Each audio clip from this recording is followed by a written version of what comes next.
Why TBC? What's the deal? So I've noticed every time I bring up heavyweights and potential fights that I want to see, there's a fighter that for whatever reason I just never bring him up, and he is rated number 18 on BoxRec. And I also know, let me just look it up here. The WBC has him rated number 3. I never talk about Bermane Stiverne.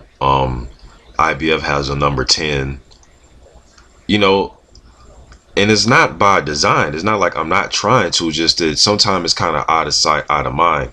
Um, Bermane Stiverne, we know he lost the title to Deontay Wilder January in 2015, and then he takes a fight, 10 months later against Derek Rossi, but it was an off-the-air fight, which I still want to see that fight. I did an actual post-fight video, but I said that I didn't watch the fight. I'm just reading what came out, just reporting, uh, that Stiverne got the victory over Rossi. But still, to this day, there's no footage of the fight. I want to see the fight. Stiverne went down in the first round, and then just looking at the scorecards, it was a very close fight.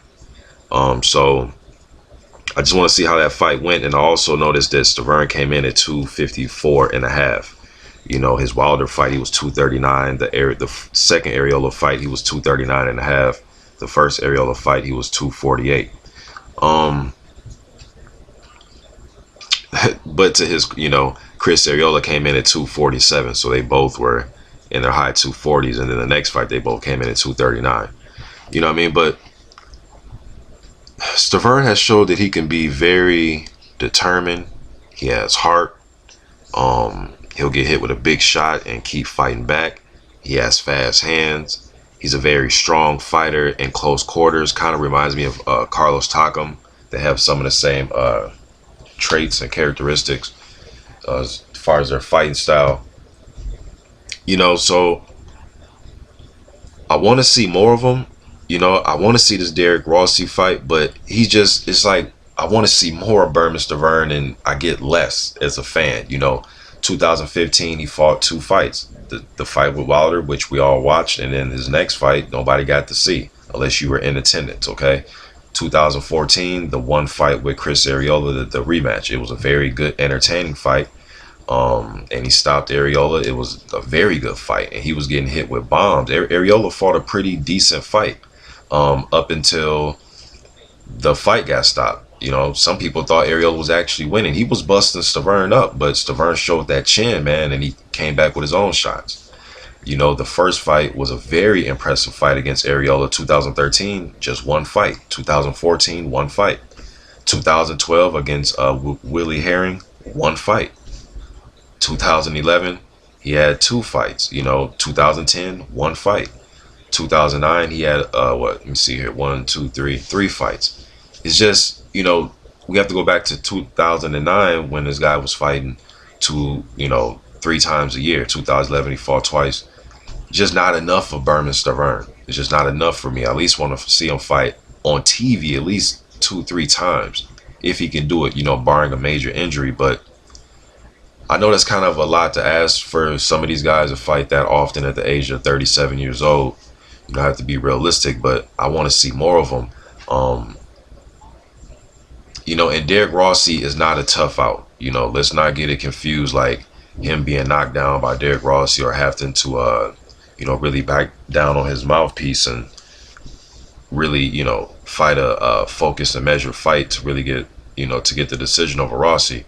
That isn't a bad thing. I've seen Rossi down in round 1 himself against Trevor Bryan, and he fought all the way back and fought a tough fight with Bryan, and Bryan had to earn that decision. He had to earn that fight. I've seen him beat undefeated prospect Miralov. So you may say, who the hell is Miralov? Isn't that the guy that Jarrell Miller knocked out on Showtime? Yeah. Yes, he is. But shit, he went 10 rounds with Rossi. He beat Jason Bergman quicker than Joseph Parker did. It took Parker 8 rounds. It took him 2 rounds. He's beating some of the other guys, that some of the prospects who I've done videos on have beaten. Evgeny Orlov, he beat him. Adrian Granat just beat Orlov.